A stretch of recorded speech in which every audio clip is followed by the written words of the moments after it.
अस्सलाम वालेकुम नाज़रीन, मैं हूं अरसलान खोखर। आप देख रहे हैं प्रोग्राम द टॉक शो। और मामलात अब काफ़ी हद तक वाज़ेह हैं हुकूमत के लिए, लेकिन कुछ चीज़ें ऐसी हैं जो अभी तक गैर वाज़ेह हैं। एक तो बानी पीटीआई जिन्होंने इल्ज़ामात लगाए कि जहर दिया गया और दीगर मामलात, लेकिन जो उनके अपने पर्सनल नॉलेज डॉक्टर आसिम हैं, उन्होंने कहा कि अभी तक इसकी कोई तस्दीक नहीं हुई और इस तरह की कोई चीज़ सामने नहीं आई। बुशरा बीबी ठीक हैं और उनकी तबीयत ज़रूर बिगड़ी थी, लेकिन एक पैनल मौजूद है डॉक्टर्स का जो उनकी देखभाल कर रहा है। अद्वियात दी जा रही हैं, अभी भी उन्हें कुछ रोज़ की अद्वियात दी गई। और उसके बाद उन्होंने कहा कि आंखों का मुआयना बुशरा बीबी के अपने कहने की वजह से नहीं करवाया गया। वो खुद नहीं चाहती थी कि ये मुआयना हो। बाकी उन्होंने कहा जी तमाम रिपोर्ट में जो चीज़ सामने आई है उसमें उनकी तबीयत, उनकी खराबी और उसके बाद बेहतरी, लेकिन जहर देने वाली ऐसी कोई चीज़ सामने नहीं आई। फिर इसके बाद एक कोर कमेटी पीटीआई की और कोर कमेटी के ऊपर एपेक्स कमेटी, और फिर एक फहरिस्त जारी की गई पीटीआई के फोकल पर्सन्स की। उस फहरिस्त में शेर अफजल मरवत साहब मौजूद नहीं है। अच्छा, ये भी एक बड़ी बात है, उमैर नियाजी और शेर अफजल मरवत साहब भी मौजूद नहीं है। दूसरी तरफ यूसुफ रज़ा गिलानी साहब को चेयरमैन सेनेट के लिए नामजद कर दिया तो गया है। अब देखते हैं कि मामला कहाँ पर पहुँचता है। अच्छा, हमारे यहाँ जो मसाइल हैं वो इकॉनमी से जुड़े, सियासत से जुड़े, लेकिन जो भारत कर रहा है वो भी एक बहुत बड़ा मसला है। पाकिस्तान के हवाले से धमकी आमेज़ लैंग्वेज का इस्तेमाल और फिर पाकिस्तानियों के कत्ल का एतराफ़। ये राजनाथ जो है, ये बेचारा जो बड़के मार रहा है, ये बड़के इसलिए मार रहा है कि वहाँ होने वाले इलेक्शन में उन्हें चंद वोट मिल सकें। पहले भी थप्पड़ खा चुके हैं वो अभिनंदन की शक्ल में, और उससे पहले भी वो एक ड्रामा रचा चुके हैं और उस ड्रामे का भी भांडा वो खुद ही फोड़ चुका, उनका अपना मीडिया फोड़ चुका, बल्कि उनके अपने लोग फोड़ चुके। हमेशा मुंह की खानी पड़ती है, लेकिन शायद वोट लेने के लिए मोदी सरकार के पास इसके अलावा कोई ओछा हथकंडा और मौजूद है नहीं, तो वो वही कर सकते हैं जो उनकी हैसियत है। बहुत सारी चीज़ें हैं हमारे आज पॉलिटिकल मामलात से जुड़ी, इस पर बात करेंगे। शहजादा जुल्फ़िकार साहब ने हमें ज्वाइन किया है, सीनियर सहाफ़ी तज्ज़ियाकार हैं। जुल्फ़िकार राहत साहब सीनियर सहाफ़ी तज्ज़ियाकार हैं। ब्रिगेडियर रिटायर्ड फ़ारूक हमीद साहब ने ज्वाइन किया है, सीनियर तज्ज़ियाकार हैं। बहुत शुक्रिया सर तमाम हज़रात का।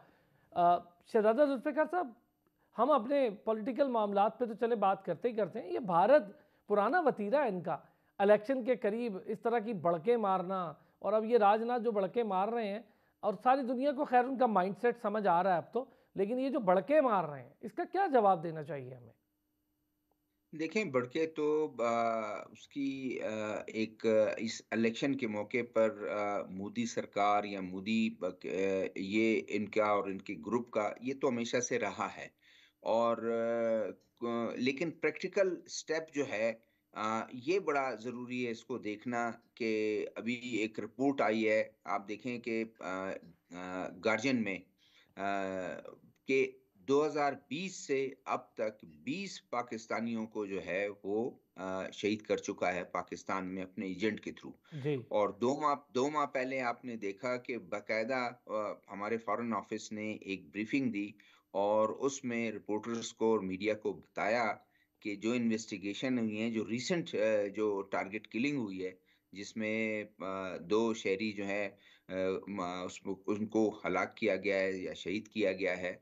और उसका लिंक्स कहाँ से मिलता है? एक हमारा जो दोस्त है उस मुल्क में, ये मिडल ईस्ट कंट्री कह लें, उसमें बैठ के उनके एजेंट क्या कर रहे हैं। और कनाडा में उन्होंने जो एक खालिस्तान के एक उसको लीडर को मारा और उसके बाद एक अटेम्प्ट अमेरिका में किया। तो ये एक तो उससे एक उसका वाज़े उसका वो है कि वो तो कोशिश करते हैं कि अपनी उनके ख़्याल में कि हमारे मुख़ालिफ़िन हैं, इनको जहाँ हो उनको मार दिया जाए और उनको ख़त्म कर दिया जाए। ख़ासकर पाकिस्तान, इस पूरे रीजन में पाकिस्तान को कोई मौका हो जहाँ पर जो है उसको वो उसके ख़्याल में कि नुकसान पहुँचाया जा सकता है और ये वो करेगा।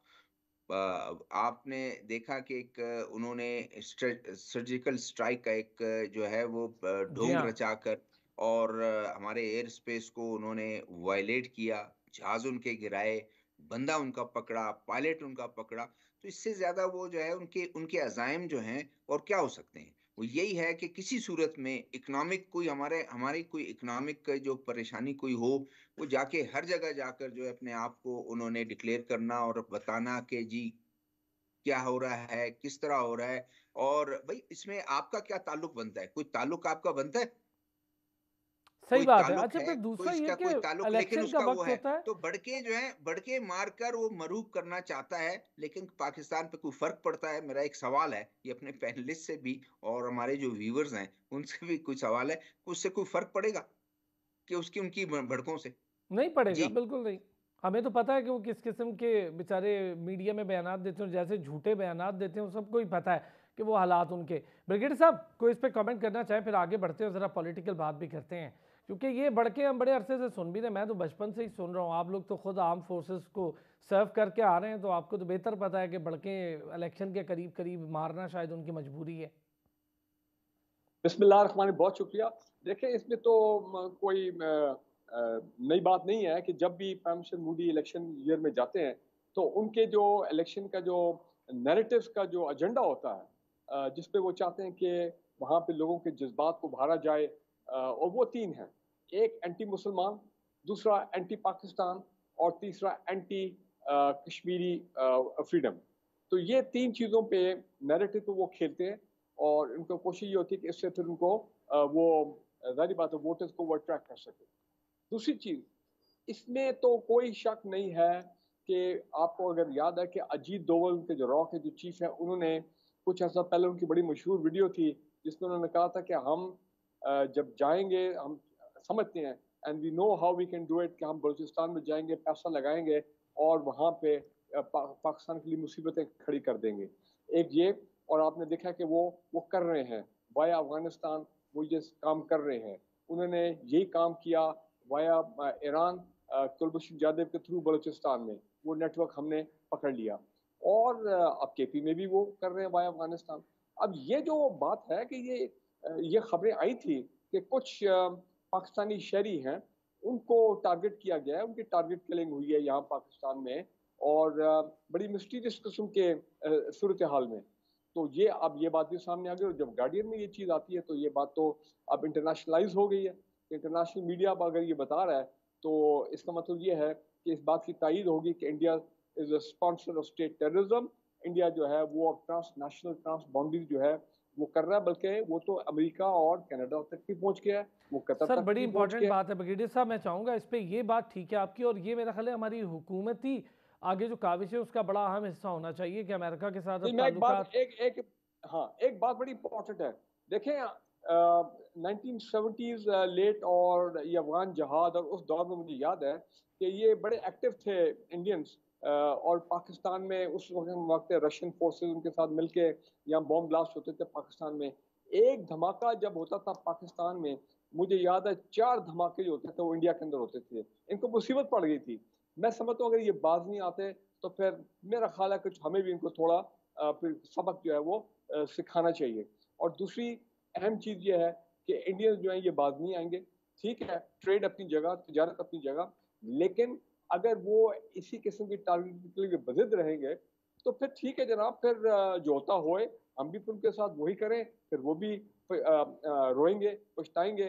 और आपको पता है कि कितनी दफ़ा हमने डोजियर भी लिखा है, डोजियर तैयार की, इंटरनेशनल ऑर्गेनाइजेशन को प्रेजेंट किया है कि ये इंडियंस कैसे स्पॉन्सर करते हैं दहशतगर्दी को।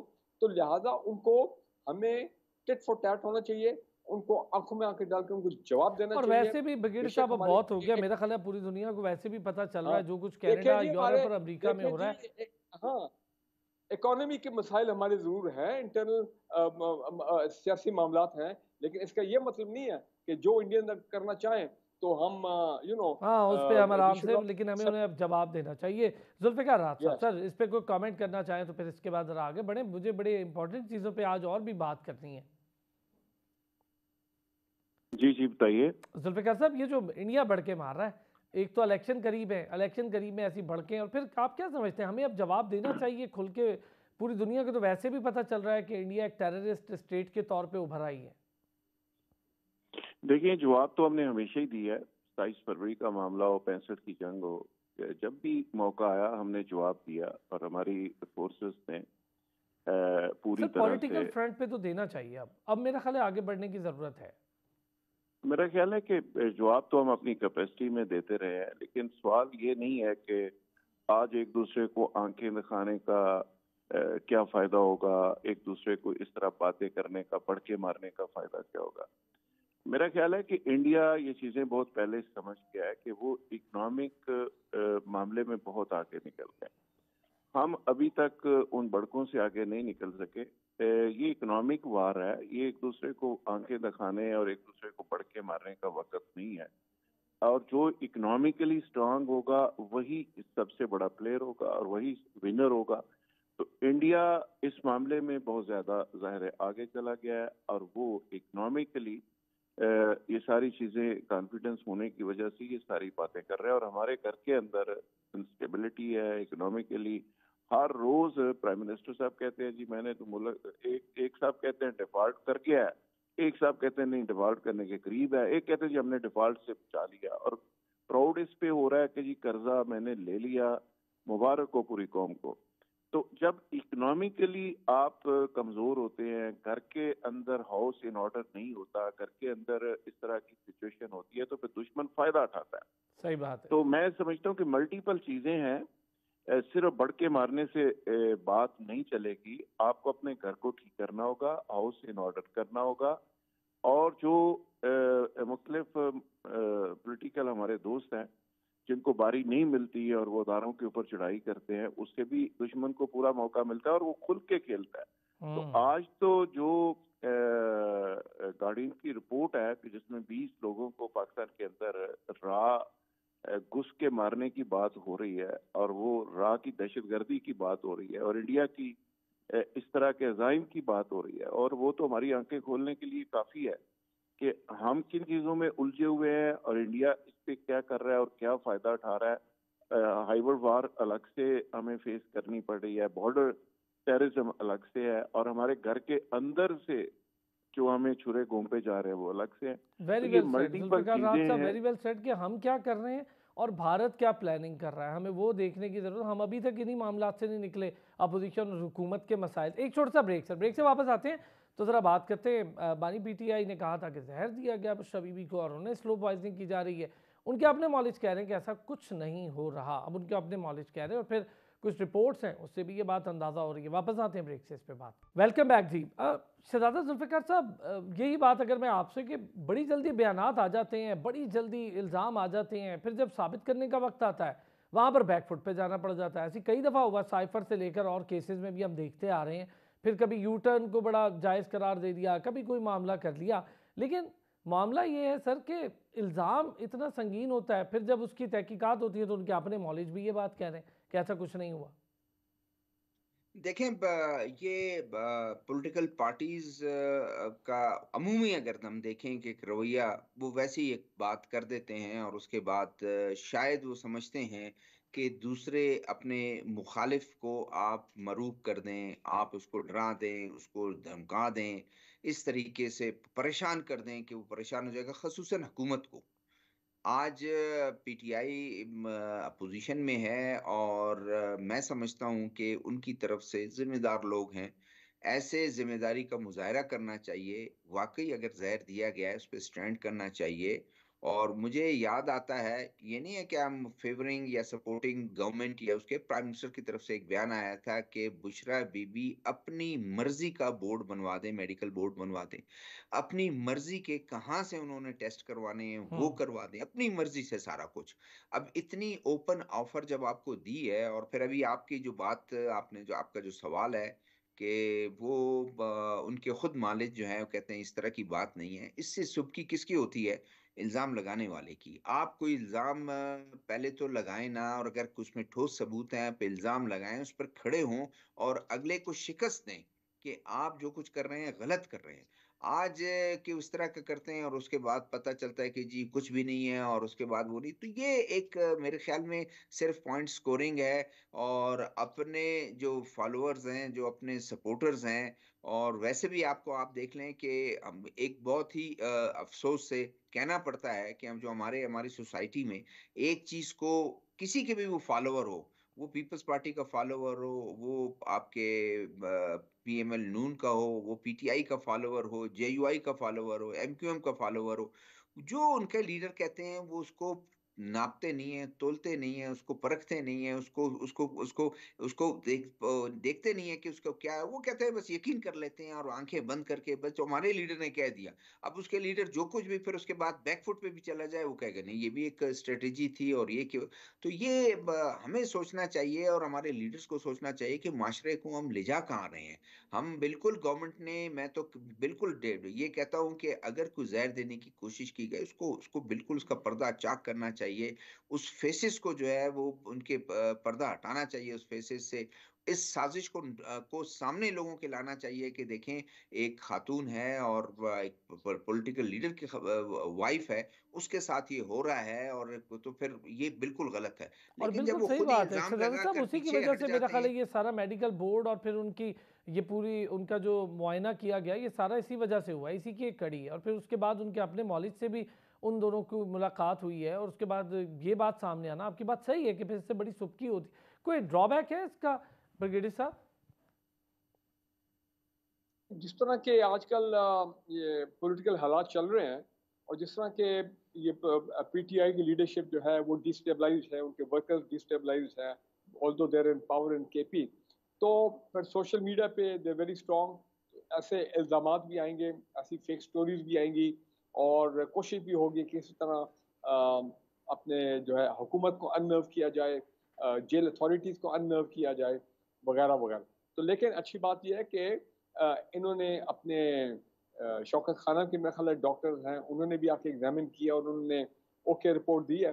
देखिए, अगर आप अपना रवायती घर का खाना और ये चीज़ें कोई भी शख्स हो अगर ना खा सके कुछ अरसे के लिए, तो फिर ज़ाहिर बात है प्रॉब्लम्स होते हैं, हेल्थ इश्यूज आ जाते हैं सामने, ठीक है ना जी। तो ये एक वजह हो सकती है, लेकिन अभी उन्होंने बड़ा क्लियरली बोल दिया कि जी मामला बिल्कुल ठीक है। दिस इज गुड न्यूज़ कि चले ये मैटर जो है ये रिजॉल्व जो है वो हो गया है। So from that point of view आगे भी आइंदा से कोई ना कोई माजी में भी छोटे मोटे इस तरह की खबरें जो हैं, ये स्कैंडल आप उनको अच्छा, बोलें, इसमें ये मसला ऐसी ये चीजें है सामने ब्रिगेडियर आती हैं। साहब कि हम ये देखते हैं कि जहाँ पर मामलात बिल्कुल ठीक का जुल्फ़िकार राहत साहब ने कि मामलात कुछ और हैं, हम किसी और जानिब हैं, हम पता नहीं किन मामलात में फंसे हुए हैं और दुनिया हमारे बारे में क्या सोच रही है, क्या प्लानिंग कर रही है। जुल्फ़िकार साहब, यही बात है कि मैं आपसे पूछूं, एक तरफ IMF को ख़त लिख देना, दूसरी बार ये इल्ज़ाम लगा देना जहर वाला, और फिर डॉक्टर आसिम जिनका मैं जिक्र कर रहा हूँ, उन्होंने खुद मीडिया से बात करके बात कही है कि नहीं, जहर वाला कोई मामला हमें लग नहीं रहा। ये मामलात हम इससे कब निकलेंगे? देखिए, 25 करोड़ का ये मुल्क है और एटमी ताकत है पूरी दुनिया। इस्लाम हमारी तरफ उम्मीद भरी नजरों से देख रही है और हमारा नंबर 1 मसला ये है कि निकाह हुआ था या नहीं हुआ था। और हमारा नंबर 1 मसला है कि वो खतूत जो भेजे गए हैं उसमें पाउडर असली है या नकली है, उसके फोरेंसिक हो रहे हैं। और पिछले 4-5 दिन से, एक हफ्ते से पूरी स्क्रीन के ऊपर 24 घंटे में से ये 12-14 घंटे ये इशू ले रहा है। बिल्कुल सही और बात है, अदलिया का ही मामला चल रहा है। आप मुझे बताएं कि क्या इस मुल्क के अंदर इतनी बदकिस्मती हो गई है कि यहाँ पे जो एनवायरमेंटल इश्यूज हैं वो डिस्कस नहीं हो रहे। पूरी दुनिया के अंदर क्लाइमेट चेंज नंबर 1 इशू बनता जा रहा है। पूरी दुनिया के अंदर एग्रीकल्चर को इम्प्रूव करने की डिस्कशन हो रही है। पूरी दुनिया के अंदर माइनर मिनरल्स के अंदर किसने कहाँ जाना है और उसकी रिसर्च कैसे हो सकती है, उस पर डिबेट हो रही है। पूरी दुनिया के अंदर इंडस्ट्रियलाइजेशन की बात हो रही है। IT का इनकलाब इंडिया के अंदर डिस्कस हो रहा है।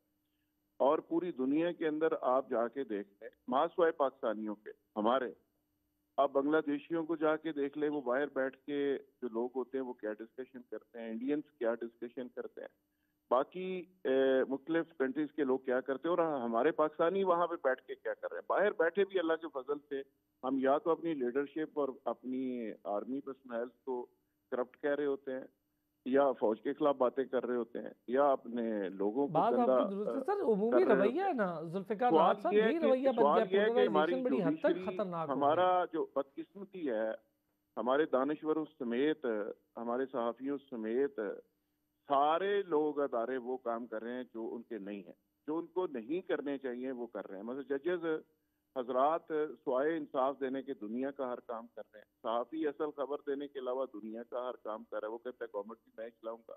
वकील साहब है वो जज बनने की कोशिश कर रहे हैं। और हमारे बाकी इदारे जो हैं वो कहते हैं कि सारा निज़ाम हमारे बगैर चल ही नहीं सकता।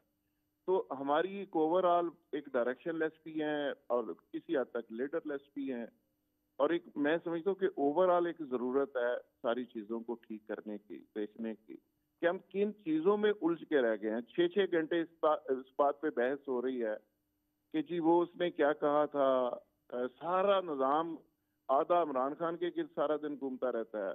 अब बुशरा बीबी भी माशाल्लाह रेलेवेंट हो गई है और बाकी वो खतूत आ गए हैं, और इस मुल्क का मसला है कोई नहीं, ना गुर्बत मसला है, ना आईटी का इशू मसला है, ना एग्रीकल्चर मसला है। बाकी इन चैनल्स के ऊपर मीडिया नॉन इश्यूज को इशू बना के सारा दिन बाल टू बाल कमेंट्री करता रहता है।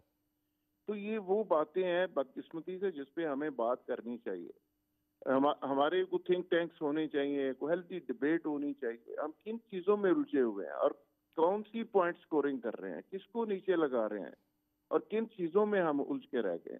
मुझे तो समझ नहीं आती। मैं तो बात का दोस्त कहते हैं कि वीलग वगैरह आजकल नहीं कर रहे। मैं कहता हूँ यार जिस दौर में अल्फाज की हुर्मत और अहमियत ही का मतलब ही बदल जाए, खो जाए, उसमें बोलना या ना बोलना या खामोश रहना तकरीबन बराबर ही अब हो गया। लेकिन जुल्फ़िकार तो साहब वैसे डायरेक्शन देने के लिए बात करना मेरा ख्याल है बेहतर है, बात करनी चाहिए। और आप जैसे सीनियर लोग बात आपकी करेंगे बात तो की कम से कम इश्यूज एक को तो वक्त हाईलाइट था, करेंगे। हमने जर्नलिज्म जब स्टार्ट की थी और उसके बाद हमने ऐसा वक्त भी देखा कि सिंगल कॉलम खबर लगती थी, पंजाब गवर्नमेंट को वक्त पड़ा होता था। बिल्कुल आज सही बात है, पूरे अखबार काले कर देते हैं, कोई पूछता नहीं। कोई पूरे फर्क नहीं चैनल्स पड़ता। पे प्रोग्राम होते हैं और उसकी वजह यह है कि जिसके खिलाफ एक्शन लेना है वो सारे माफिया इकट्ठे हो गए हैं। सही अब बात है वो सर, सारे अग्री। कल्ट बन गए हैं। मैं अब अग्री। मैं समझता हूँ कि मैं बात करूंगा और लोग मजाक उड़ाएंगे और उस पर अमल ही नहीं होगा। जुडिशरी फैसला देती है, इम्प्लीमेंट ही नहीं होता। आप देखिए एक ना ये। अच्छा, मैं जुल्फ़िकार साहब एक चीज़ चले, आपकी बात से मैं एग्री हूँ। अब एक ब्रिगेडी साहब भी इस पे कुछ एडअप करना चाह रहे हैं, ब्रेक लेता हूँ, वापस आता हूँ, फिर ज़रा ब्रिगेडी साहब भी इस पे बात करेंगे। अमीर मकाम साहब ने एक नया पिंडोरा बॉक्स भी खोल दिया गवर्नर राज की बात करके। अच्छा, पहले भी होती नहीं है, अब फिर हो रही हैं, क्या ज़रूरत है? जब तमाम तर एडमिनिस्ट्रेटिव प्रोविंस अपना काम कर रहे हैं, तो फिर क्या ज़रूरत है इस मौके पर ये बात करने की? वापस आते हैं ब्रेक से, इस पर बात कम बैक जी। शहजादा जुल्फ़िकार साहब, बात बिल्कुल ठीक है जुल्फ़िकार राहत साहब की, कि नॉन इश्यूज़ को इश्यूज़ और इश्यूज़ को हम नॉन इश्यूज़ समझकर इग्नोर किए जा रहे हैं। अब ये जैसे अमीर मकाम साहब की मैं बात करूं, क्यों, क्या ज़रूरत थी इस मौके पर ये बात करने की गवर्नर राज की? और क्या ये कोई नया पिंडोरा बॉक्स है या शोशा है? देखिए, मैं बिल्कुल सिर्फ एक चंद सेकंड इस पे बात करूंगा। जुल्फ़िकार राहत साहब बिल्कुल सही कह रहे हैं कि उनकी बात देखें इस हद तक है कि हम किस इश्यूज में फंसे हुए हैं। हम अभी तक जो है शायद हमें कोई एहसास नहीं है कि हमने उन मुल्कों में का मुकाबला करना है, आगे बढ़ना है। हमने हमारे चाहे पॉलिटिकल लीडरशिप हो वो भी इन कामों में लगे हुए हैं, हम खुद भी इन कामों में लगे हुए हैं, मीडिया भी इन कामों में लगा हुआ है। हम अपने मसाइल, जो छोटे-छोटे मसाइल, जो पेटी इश्यूज़ हैं, उसी में फँसे हुए हैं, हम आगे देख ही नहीं रहे हैं शायद। और आगे अगर हम नहीं देख रहे हैं, तो हमारा मुस्तकबिल क्या होगा, इसकी फ़िक्र हमें करनी चाहिए। जो बात आपने अमीर मकाम की, देखिए बात ये है कि वो एक सूबे की बात कर रहे हैं, ये भी मैं समझता हूँ कि कोई इतनी रेलेवेंट बात नहीं है। एक शायद आप वो करना चाह रहे हैं, थ्रेट करना चाह रहे हैं, क्योंकि केपी में आप देखें ना कि वो इजलास बुलाने की कोशिश कर रहे हैं, और स्पीकर साहब जो उसके सुन्नी काउंसिल के लोग हैं या पीटीआई के लोग हैं जो आज़ाद जीत के आए थे, वो कह रहे हैं कि जी जो रिजर्व सीट आपने दिए हैं, क्यों दूसरों को दिए हैं? हालाँकि कोर्ट का फैसला मौजूद है, उसमें कोर्ट ने भी कह दिया कि वो क्यों वो किया है और क्यों कि क्या वो है, किस तरीके से जो है वो इसको करना चाहिए। गवर्नर साहब इजलास बुलाने की कोशिश कर रहे हैं, वो कहते हैं आपको इजाज़त नहीं है। अभी कल मैं पढ़ रहा था कि कोर्ट ने उनको कहा, स्पीकर को हिदायत की कि भई आप इनको हल्फ दिलवाएँ जो नए नवमुंतखब लोग हैं। अब उसमें क्या है कि वो कहते हैं कि हल्फ दिलवाएँ, जबकि उन्होंने नज़रसानी अपील दाखिल कर दी। अब ये एक तमाम चीज़ें चल रही हैं, जब इस तरह की चीज़ें चलती हैं तो फिर उन्होंने ये किया कि चलिए जी एक भड़क मार दी बहती कि जी गंगा में हाथ गवर्नर धो राज दिया। लगा दें। गवर्नर राज लगाना बिल्कुल इसका हल नहीं है।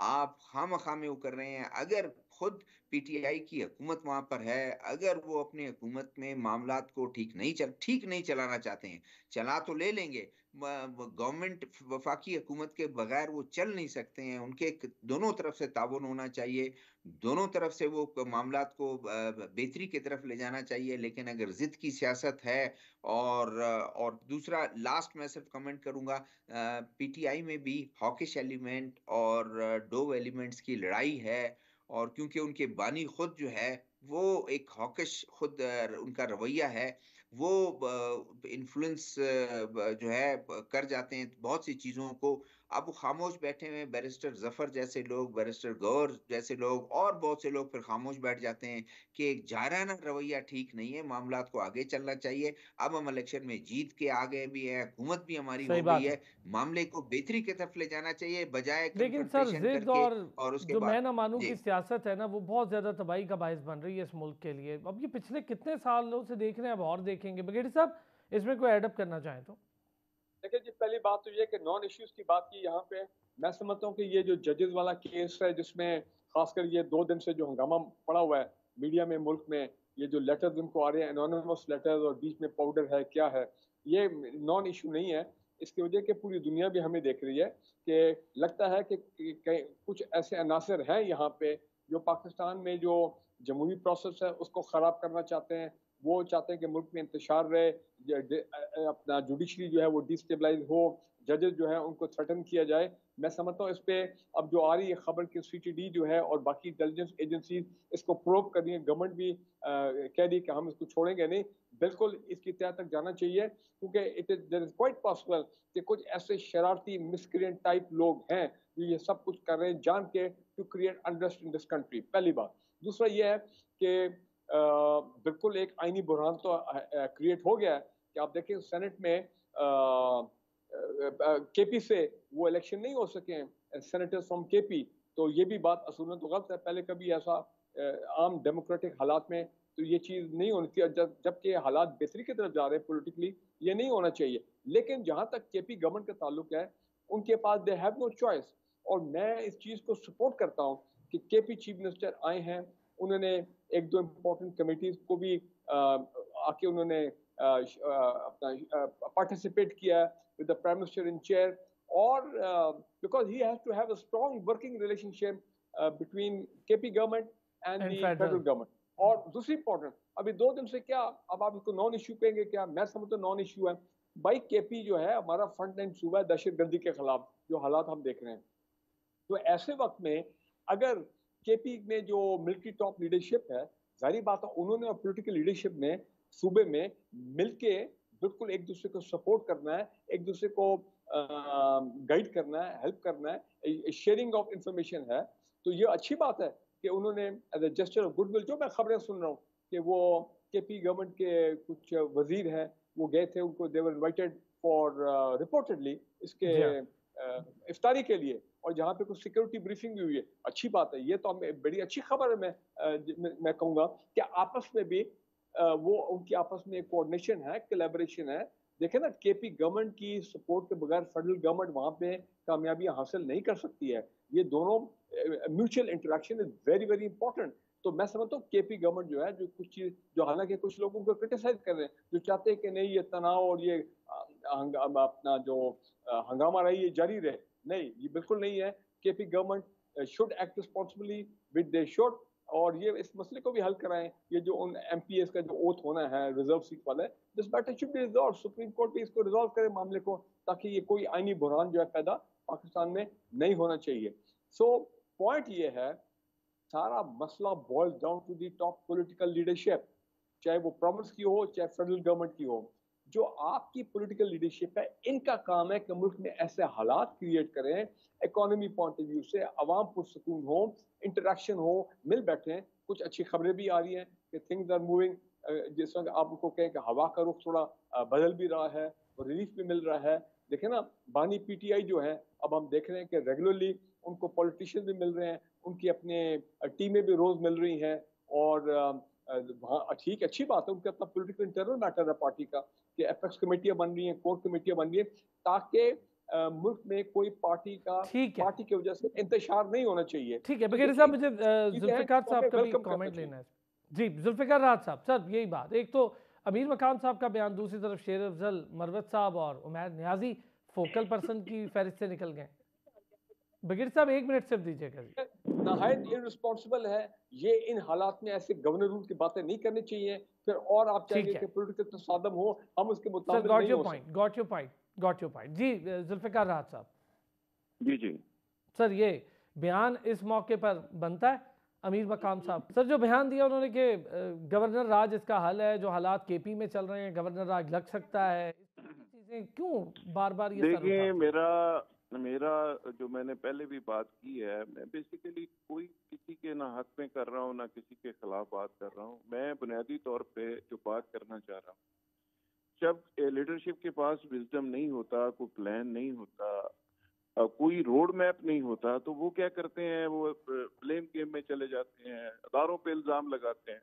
आप मुझे बताएं कि पाकिस्तानी पॉलिटिकल लीडरशिप के पास अगर कोई वाज़ेह रोड मैप हो, गुर्बत को खत्म करने का कोई प्लान हो, कोई ऐसा फ्यूचरिस्टिक कोई प्लान हो, तो क्या जरूरत है कि जी वो फलाने एस्टेब्लिशमेंट के साथ गलत है, फलाने ठीक है, फलाना जज गलत है, फलाना ठीक है।